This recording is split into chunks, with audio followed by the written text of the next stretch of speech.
Opa, fala pessoal, tudo bem? A gente vai fazer agora uma sessão de tirar dúvidas. O pessoal que está fazendo o curso avançado, dominando o terminal do Linux, está enviando dúvidas aí. E vamos ver agora o que a gente pode ajudar aí, vamos responder as dúvidas do pessoal. E a gente vai publicar esse vídeo, mesmo para as pessoas que não estão fazendo o curso poderem ver, porque tem algumas dúvidas que eu achei bem interessantes, que eu acho que pode interessar para mais gente aí. Bom, o Murilo Viana perguntou o seguinte: estou gostando muito das aulas, que bom, Murilo. Essa aula 2 de permissões me mostrou como tenho feito muita coisa errada. E colocou risos ali, pois é. O desafio 1 me gerou uma dúvida. Após executar o arquivo publica com sudo, apareceu a seguinte frase: sudo unable to resolve host Hogwarts. Legal. Vamos lá, isso aqui eu consigo explicar facinho aqui. Vamos abrir um terminal. E olha lá, sudo su, ok? Vai pedir a senha. Virei root sem problema nenhum, ok? A minha máquina aqui, ela se chama VBox, ok? A do Murilo chamava Hogwarts, que é um nome bem legal. Eu vou editar aqui o arquivo de hosts e você vai ver o seguinte, que tem uma linha aqui apontando o nome VBox, que é o hostname da minha máquina, para um IP local aqui, ok? Eu vou comentar essa linha, você vai ver o que vai acontecer. Olha, comentei essa linha, vou sair aqui do root e vou dar sudo su de novo. Olha lá, sudo. Não foi possível resolver a máquina VBox. Okay? E não só o sudo, tem uma porção de comandos que vão tentar resolver o hostname e vão dar esse erro aqui. Para a maioria deles, isso não vai ser muito grave, vai só aparecer o erro aqui e vai continuar funcionando. Alguns comandos vão deixar de funcionar e alguns, inclusive, dependendo do que você tiver instalado, alguns podem impedir a inicialização da máquina. Okay? Então você precisa ter no arquivo de hosts essa linha aqui. É comum esse problema acontecer quando, por exemplo, você mudou o hostname da sua máquina e você não mudou aqui no arquivo de hosts. Aí fica apontado errado aqui, tem que vir aqui e colocar o hostname certo, qual é o hostname da sua máquina. Tá? Também é comum acontecer quando você vem e edita o arquivo de hosts e, por engano, acaba excluindo essa linha aqui. Tá? Então copia ela aí, ó, na tela aqui. Agora coloca o seu hostname nela, você vai ver que vai funcionar normalmente, beleza? Valeu, Murilo. Muito bem, a próxima dúvida é do Alexandre Ito.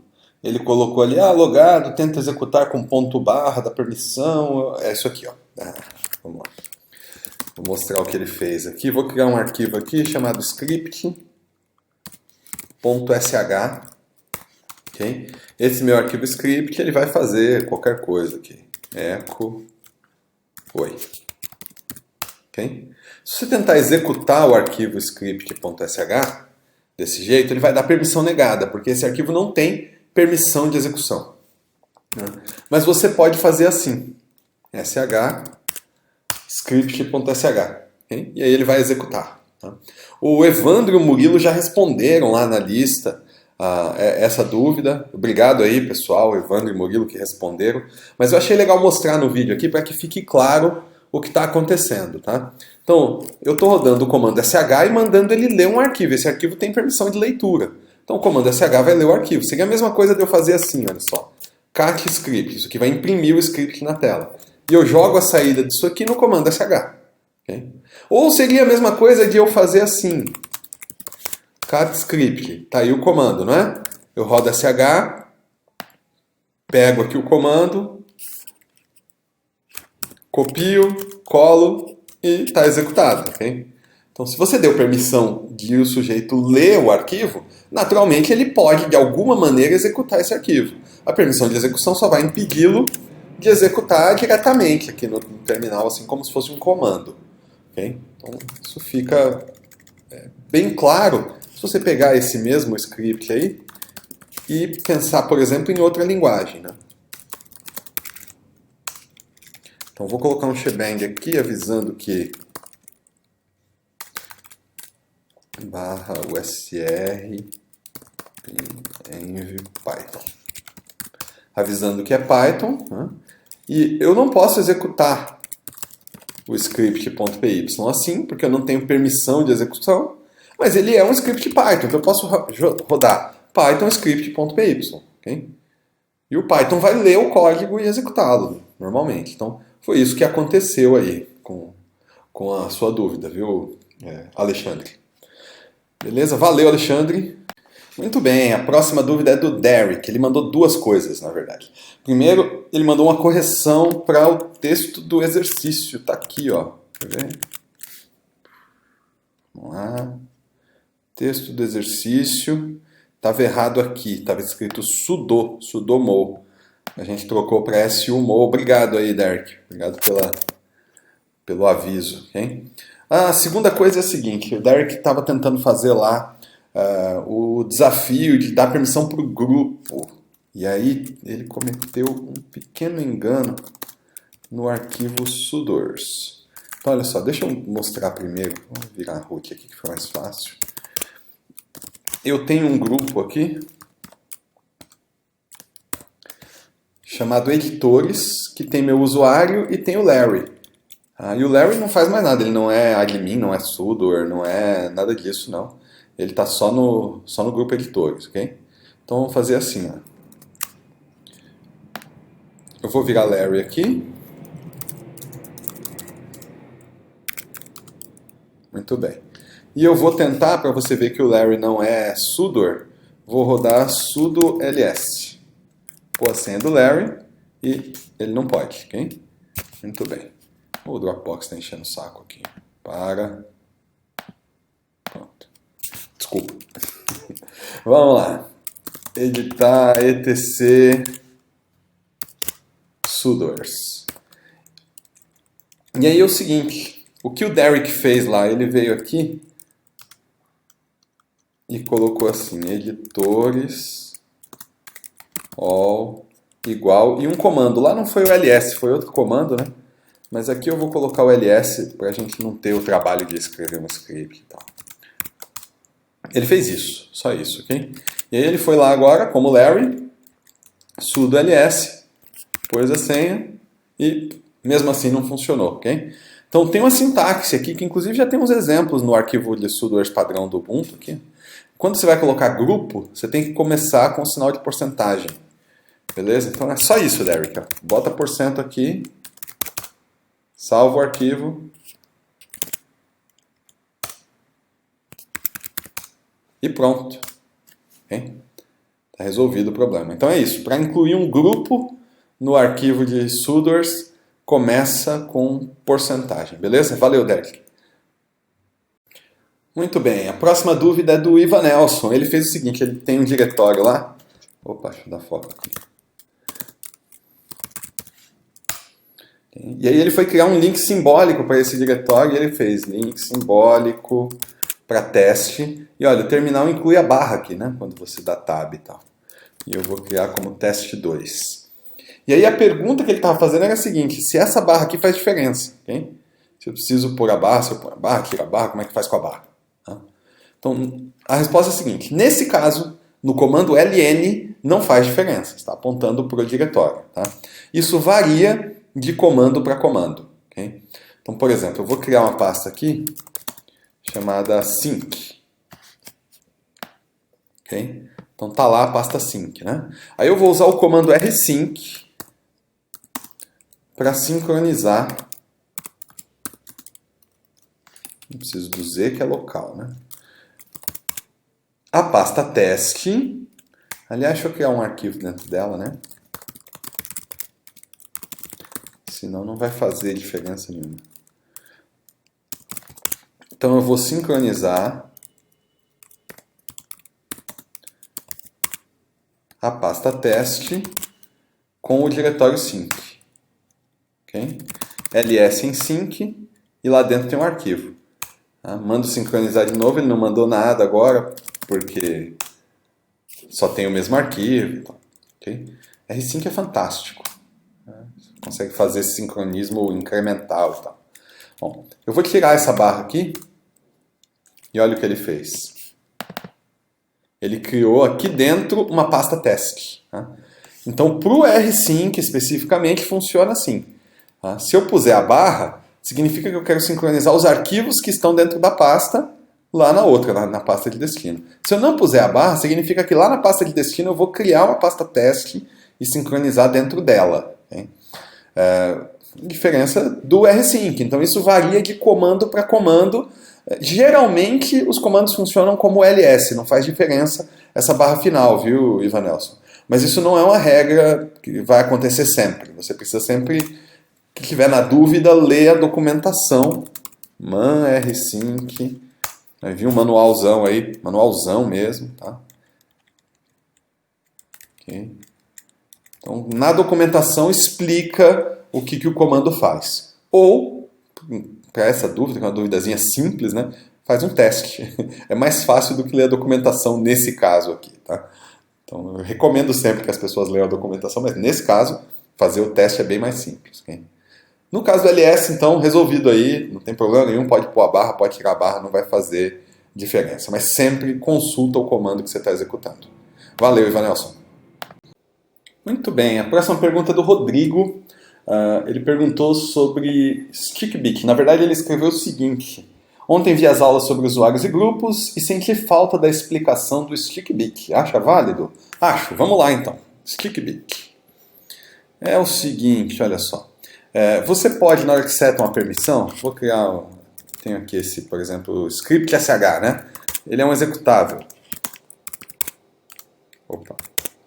Pronto, agora ele é um executável. Okay? Script.sh é um executável e eu posso, na hora de dar permissões para ele, dar a permissão mais T. Okay? E ele continua sendo um executável, olha lá, okay? Mas apareceu esse Tzinho aqui, tá vendo aqui? Isso aqui deveria fazer o seguinte, deveria fazer com que esse programa, ao ser executado, permaneça na memória, para quando você precisar executá-lo novamente, o computador não precisar ler o disco, tá? O Linux não precisar ler o disco para saber o fonte do programa e carregar na memória. Bom, isso aqui é um negócio, uma ideia já bastante antiga no mundo Unix, e os kernels atuais do Linux simplesmente não implementam o StickBit para arquivo executável. Okay? Porque não vale a pena, as HDs hoje são muito rápidas e não é mais um problema carregar um programa na memória, e as memórias são rápidas, os processadores são rápidos e não faz mais muito sentido essa ideia. Tem sistemas operacionais que ainda trabalham com StickBit, também não faria diferença colocar num arquivo SH, tá? Teria que ser um executável de fato para isso fazer alguma diferença. Mas o StickBit também pode ser usado em diretórios, e aí sim, aí faz sentido. Então deixa eu mostrar aqui um exemplo. Olha só, eu vou entrar em /home. /home não, vamos aqui na raiz mesmo. Eu vou criar um diretório chamado sticky. E eu vou mudar as permissões dele para todo mundo ter RW em sticky. Então, o diretório sticky tem permissão de escrita e leitura para todo mundo. Vou abrir outra janela aqui, em que eu vou virar Larry. Okay.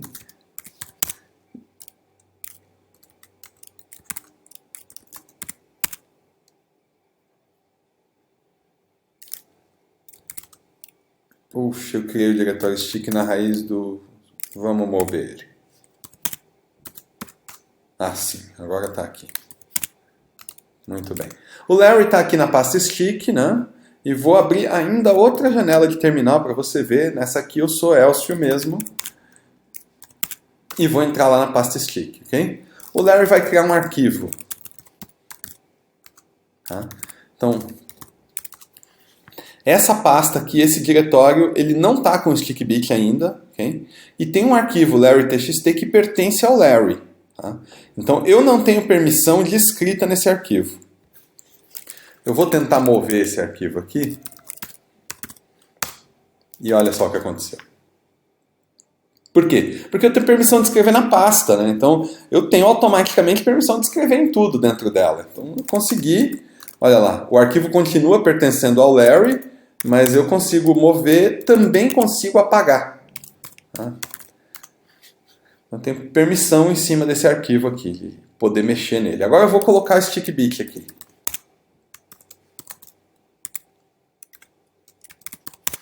Então vou dar permissão mais T ali, né? Olha lá que o diretório atual aqui então ganhou esse pequeno T de StickBit. E aí lá vou mover de novo de Larry para Elcio, e olha o que acontece. Não pode. O Larry agora vai me dar permissão de tudo no arquivo. Mais RW em Larry TXT.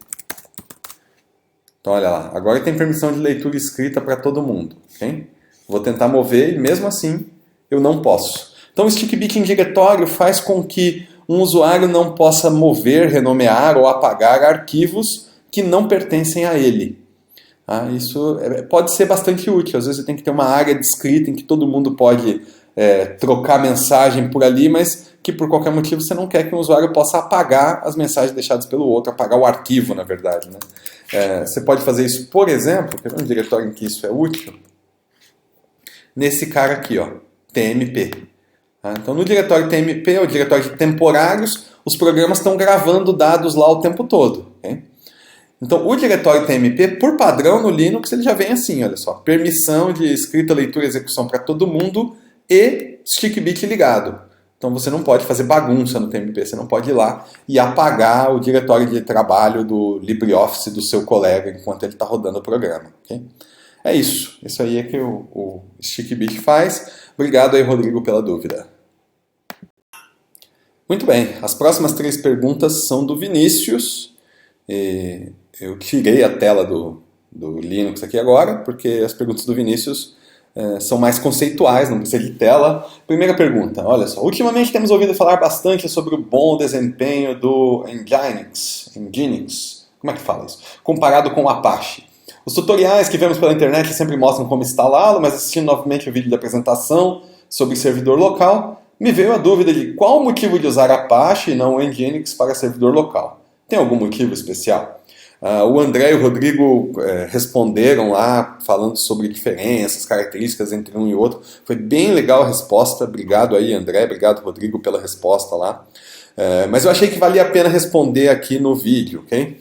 Bom, eu sou fã de Nginx. Muito, muito. A gente vai falar de Nginx aí no treinamento mais pra frente. Vou mostrar como instalar, como criar um proxy reverso com ele e etc. Tá? Nginx é muito rápido. De verdade, tudo isso que eles falam na internet e tal, sim, a gente usa em produção para alguns clientes aqui, assim, a diferença de performance é absurda, a gente teve ganhos excelentes ao usar Nginx. Você pode fazer com Nginx hoje praticamente tudo que você faz com Apache, só que é diferente. E aí é que está o grave problema. Você precisa primeiro aprender, é fácil, tá? O arquivo de configuração é simplesinho, tem bastante documentação. Há um tempo atrás a gente tinha muita dificuldade. Uma curiosidade, o Nginx é russo, né? É desenvolvido na Rússia. Então tinha um bocado de documentação que só estava disponível em russo. Mas hoje em dia tem tudo que você precisa saber em inglês, então você consegue documentação. A comunidade é menor, então tem menos gente, menos documentação, menos coisa escrita do que o Apache. Mas como a configuração é muito simples, você consegue sim fazer tudo o que você faz com o Apache usando o Nginx. Só que ele é diferente. Então, por exemplo, uma coisa que o Nginx não suporta, arquivos htaccess. Tá? Arquivo htaccess é coisa do Apache. Então, se você vai, por exemplo, hospedar, para citar um exemplo, WordPress, hospedar o WordPress com o Nginx. Okay? O WordPress automaticamente escreve um arquivo htaccess para você. E tem uma porção de coisas que mexem nesse htaccess. Você mexe nas configurações do WordPress, configurações de permalinks, ele escreve no htaccess para você. Você instala um plugin de cache, o plugin escreve no htaccess para você. Você instala um plugin de SEO, o plugin escreve no htaccess para você. Com o Nginx nada disso vai funcionar. Você vai ter que ver o que os plugins escreveriam, ler o htaccess e replicar essas regras no arquivo de configuração do Nginx. Vai te dar mais trabalho, é claro. Tá? Tem outras aplicações feitas em PHP principalmente, que não geram htaccess para você, mas que se você quiser fazer alguma coisa diferente, o tutorial que ensina a fazer, ensina a mexer no htaccess, ou ensina a mexer no arquivo de configuração do Apache. Então, Apache ainda é a escolha padrão da maioria das pessoas, ele tem uma comunidade gigantesca e vai ser difícil mudar esse cenário, porque tem muito conteúdo, tem muita ferramenta feita para funcionar nele e tudo mais. Tá? Além disso, tem soluções para você ter uma excelente performance no Apache. Então, no caso que eu citei, por exemplo, do WordPress, você pode ter uma performance muito boa no Apache usando o Varnish e um plugin de cache. Okay? E aí, Claro, tem um outro servidor, quem está com a porta para a rua não é o Apache, é o Varnish, né? Mas você vai continuar tendo o seu HT-Access funcionando, tendo o Apache funcionando. Ou você pode usar, como a gente vai mostrar no curso, aí vai ter uma aula sobre isso, você pode usar o Nginx com o Apache atrás, né? Fazendo o proxy reverso. E o Nginx faz o papel que seria o papel do Varnish, né?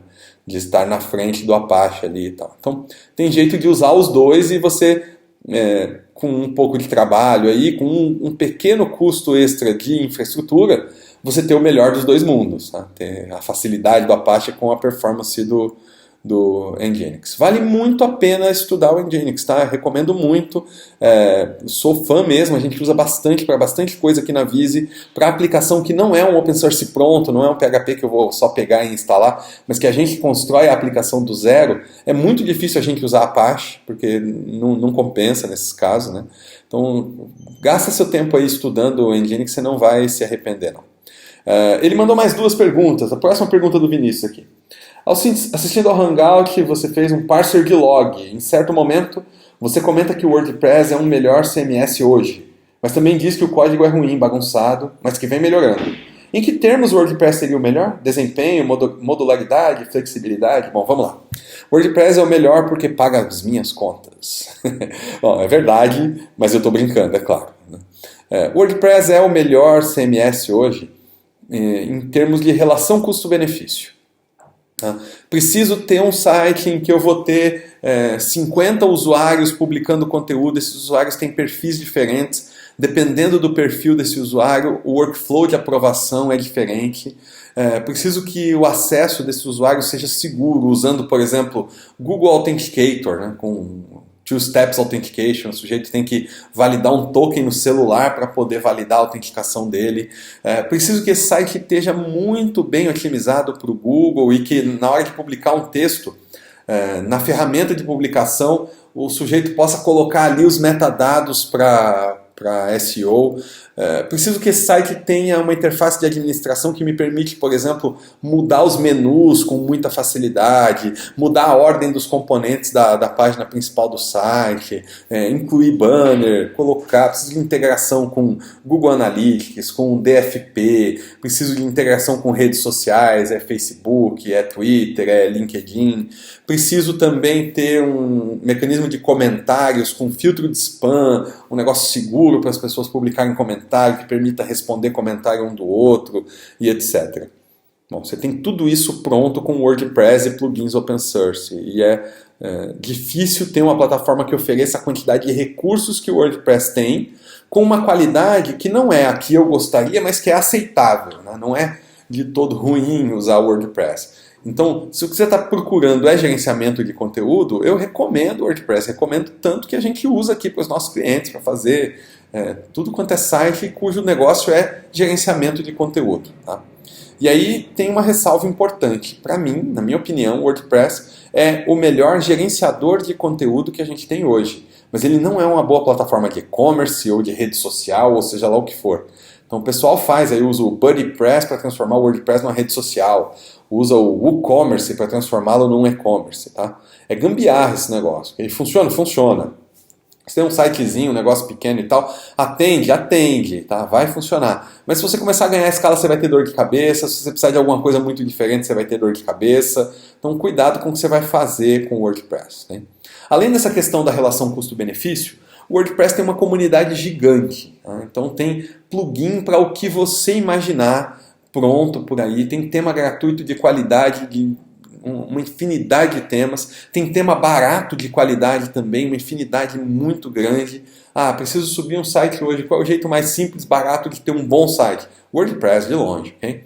O código, como eu disse, não é o que a gente gostaria, mas o código é aceitável, tem melhorado bastante. Eles criaram um padrão de codificação, estão revisando o código. Tem um legado gigante, isso vai levar tempo ainda, mas a gente está vendo a cada versão a qualidade técnica melhorando. Tá?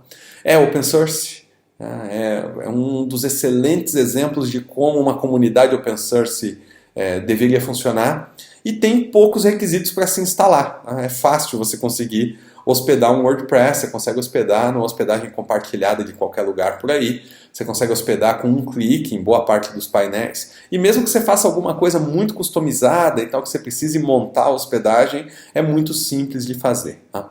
E desvantagens, além da questão do código, que eles estão revisando, mas ainda tem algumas coisas ainda vergonhosas no código do WordPress, tem muito plugin e tema lixo por aí. Então, como eu falei, tem muito plugin e muito tema. Tem muitos muito bons. Uma comunidade fantástica. Mas você sempre precisa olhar o que é que você está instalando, que tem muito plugin, muito tema por aí que foi escrito por gente que não sabia o que estava fazendo e vai derrubar seu site. Tá? E esse é um outro problema também, performance. Tá? Performance em WordPress não é um gerenciador de conteúdo que foi feito para você colocar 1 milhão de usuários ao mesmo tempo, 1 milhão de usuários ao mesmo tempo, chutei o pau da barraca, ok? 5 mil usuários ao mesmo tempo, 5 milhões de usuários por mês visitando um site. A gente consegue fazer isso? Consegue, mas dá um pouco de trabalho.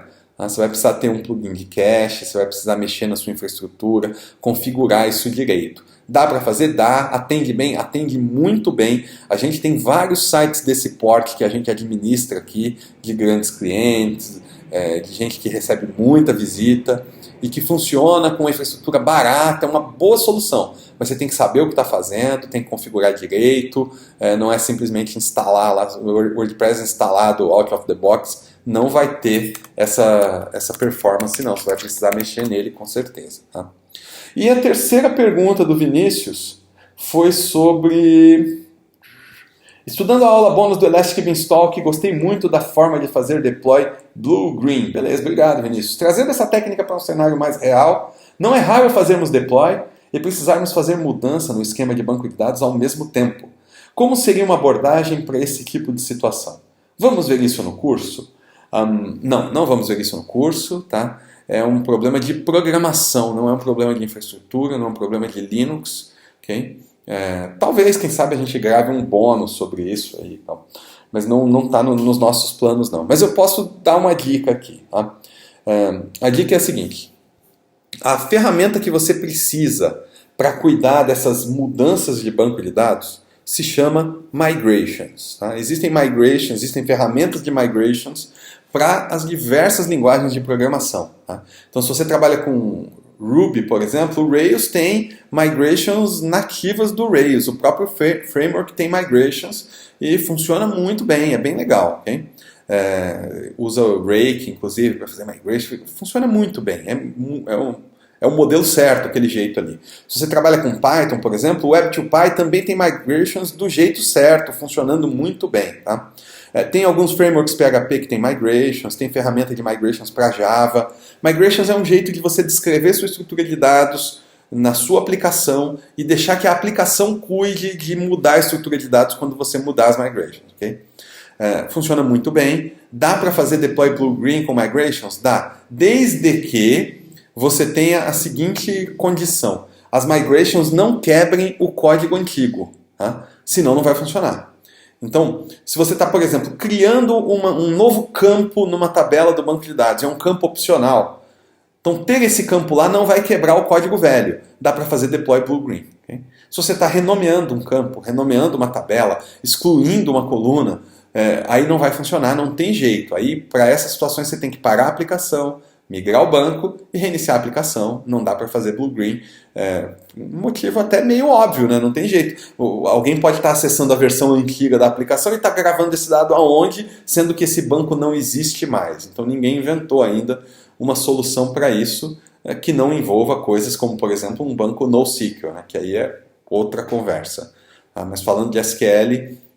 migrations é o que você tem que estudar, é a resposta ao que você está procurando e não existe uma solução que resolva todos os problemas de migração de banco de dados para fazer blue-green, não dá para fazer, exceto para aquelas situações em que a mudança não quebra o banco antigo.